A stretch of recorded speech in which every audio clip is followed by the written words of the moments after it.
Somos un equipo integral en búsqueda de soluciones innovadoras. Somos Richards, Cardinal, Tutcher, Zavala, Sefrer. Esto es Legalmente, nuestro podcast de actualidad jurídica. Bienvenidos al capítulo 4. En el episodio de hoy, Julieta Sarmiento Peretti y Verónica Goldman van a estar conversando sobre el funcionamiento del motor de búsqueda de Google y los incentivos estructurales que tiene la empresa para comportarse de manera anticompetitiva. En concreto, analizarán dos casos en los que se le investigó por abuso de posición dominante, tanto en la Unión Europea como en Estados Unidos. Hola a todos. Hola, ¿qué tal? ¿Cómo están? Bueno, en el día y en el capítulo de hoy vamos a hablar de un tema de mucha actualidad que se relaciona con las plataformas digitales y en particular con Google, el motor de búsqueda más grande del mundo. Vamos a comentar un caso reciente de Estados Unidos y otro de la Comisión Europea, que ya es más antiguo, pero también es actual. Y en primer lugar, si les parece, les voy a contar un poco cómo funcionan estas plataformas, o también llamadas mercados de dos lados, para que podamos comprender los incentivos que estas empresas tienen a comportarse de manera abusiva. Estas plataformas se llaman mercados de dos lados porque hay justamente dos demandas distintas. Una es la demanda de los usuarios o consumidores digitales que justamente entran a Google o al motor de búsqueda para buscar información, y el otro lado son las empresas que invierten en publicidad y en marketing dirigido justamente para llegar a esos consumidores a través de Google. En tercer lugar, Google es la plataforma o intermediario que permite las interacciones entre estos dos lados de la demanda. Un concepto muy importante que tenemos que tener en cuenta es el de efectos de red. En este caso serían efectos de red cruzado. ¿Qué significa esto? Significa que cuanto más usuarios hay de un lado de la demanda, más usuarios habrá del otro lado de la demanda. En concreto, cuanto más usuarios o consumidores digitales utilicen un motor de búsqueda, más empresas van a estar interesadas en invertir en ese motor de búsqueda para justamente atraer a esos usuarios. En ese sentido, se comprueba que Google es el motor de búsqueda más grande justamente porque ahí, por ponerlo entre comillas, están todos los usuarios y están todas las empresas. El riesgo que esto tiene es que estos motores de búsqueda o plataformas digitales no son como las empresas clásicas o las industrias clásicas que tienen costos fijos muy altos o digamos, una oferta y una demanda diferenciada, sino que funcionan de una manera distinta. Y lo que sucede es que una vez que estos motores de búsqueda alcanzan una masa crítica de usuarios, es muy difícil competirles, ya que es muy difícil acceder a toda esa información que los usuarios proveen, entonces escalan de manera muy rápida, y esto es justamente lo que les posibilita a veces, y como veremos, abusar de esa posición dominante. No sé, Juli, ¿qué te parece a vos con respecto a Argentina? ¿Qué implicancias puede tener esto, digamos, estos abusos de posición dominante? Bueno, tienen mucha relevancia porque básicamente la actividad de Google, que es, digamos, la plataforma que estamos analizando hoy, no puede limitarse a una única jurisdicción. Es una actividad que claramente alcanza a todo el mundo y específicamente a Argentina. En el caso de Argentina, analizando un poco respecto a las conductas anticompetitivas, hay que tener en cuenta que la defensa de la competencia está regulada por la Ley 27442, y uno de los pilares sobre los cuales se estructura es básicamente la investigación y sanción de estas conductas anticompetitivas. Ahora bien, ¿qué entendemos por una conducta anticompetitiva? Bueno, son aquellas que tienen por finalidad básicamente eliminar la competencia o limitarla de forma tal de que se perjudique el interés económico general. Esto entendiéndose como la protección de los consumidores. En los casos de Google que vamos a analizar en un ratito, lo que analizamos son conductas unilaterales, que son los casos de abuso de posición dominante. Acá hay que tener en cuenta que hay que hacer como una salvedad importante, porque tener una posición dominante en un mercado es decir, que pueda actuar independientemente de sus competidores, no es anticompetitivo ni ilegal. Es más, es básicamente a lo que apuntan todas las empresas. Por lo tanto, para que haya un abuso de posición dominante y se configure la conducta anticompetitiva, en la ley argentina se tienen que dar 3 requisitos, básicamente. Que haya una posición dominante en un mercado concreto, que la conducta distorsione esa competencia y que haya una afectación al interés económico general. Si falta alguno de estos requisitos, no habría un abuso de posición dominante y no habría una conducta anticompetitiva. Pero si te parece, Vero, podemos pasar ahora a analizar los casos, ¿te parece? Dale, perfecto. Bueno, yo voy a hablar de un caso sumamente reciente. El 20 de octubre del 2020 presentó el fiscal general de Estados Unidos una demanda junto a 11 fiscales de estados de ese país contra la empresa Google LLC. La demanda lo que denuncia es que esta empresa estaría abusando de su posición dominante porque utiliza tácticas anticompetitivas y expulsorias para afianzar básicamente la situación monopólica que ejerce en determinados mercados. Esos mercados son los de servicios generales de búsqueda y publicidades de búsqueda y de texto en búsquedas generales.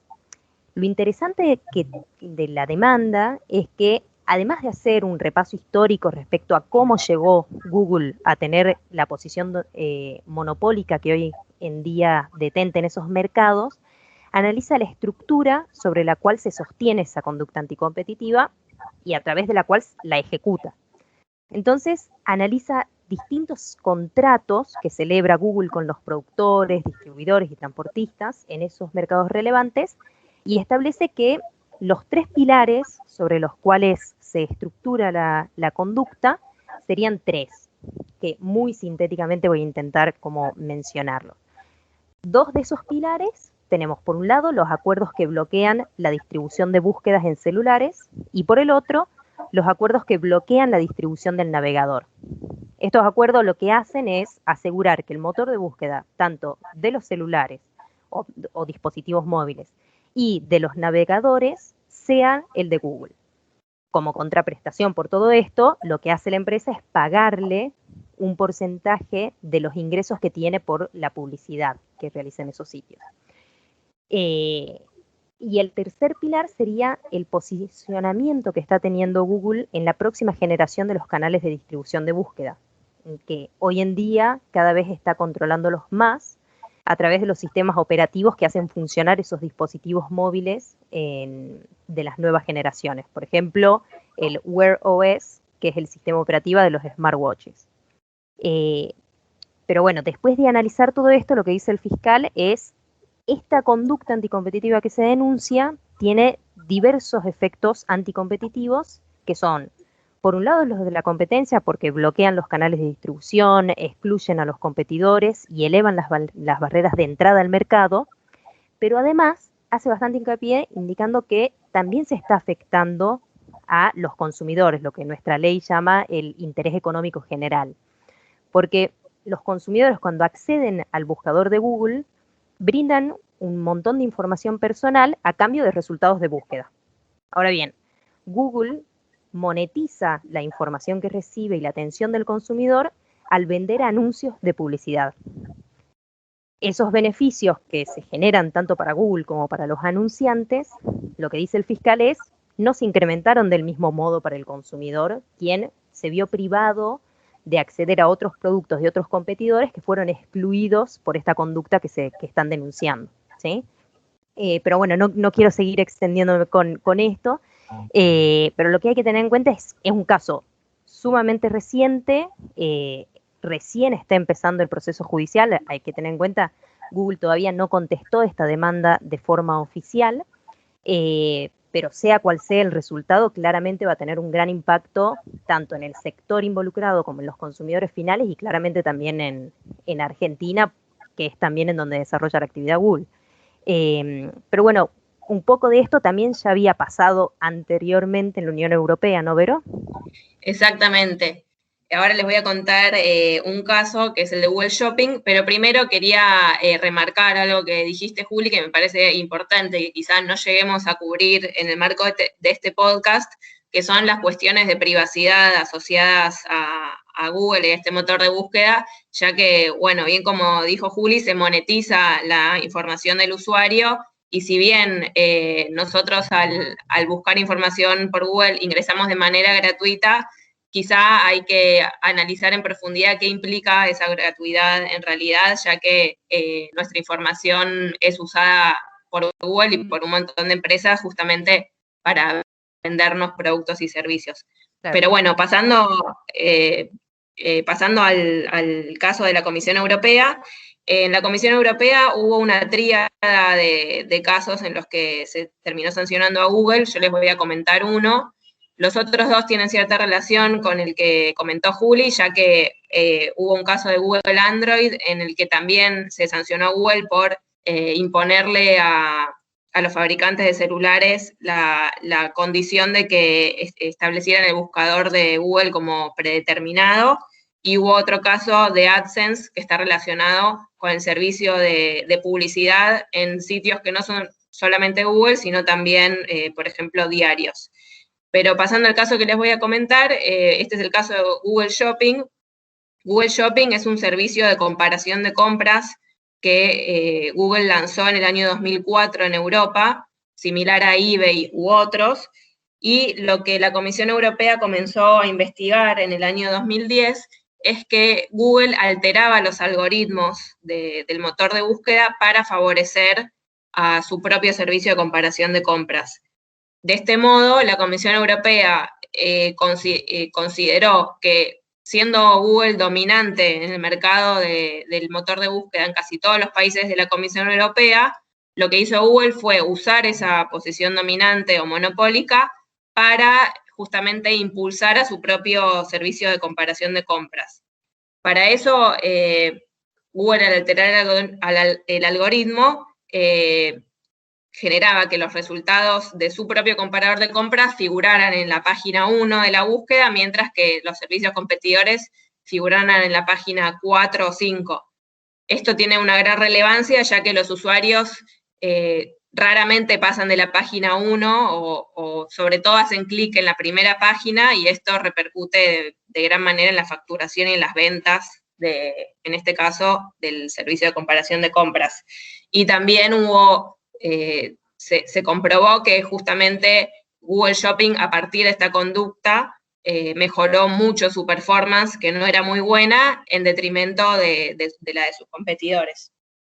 En ese caso se multó a Google, en realidad a la empresa Alphabet, que es la holding de Google, o que lo era, se la multó por 2.400 millones de euros, que es una suma muy cuantiosa, pero que quizá para Google no sea determinante.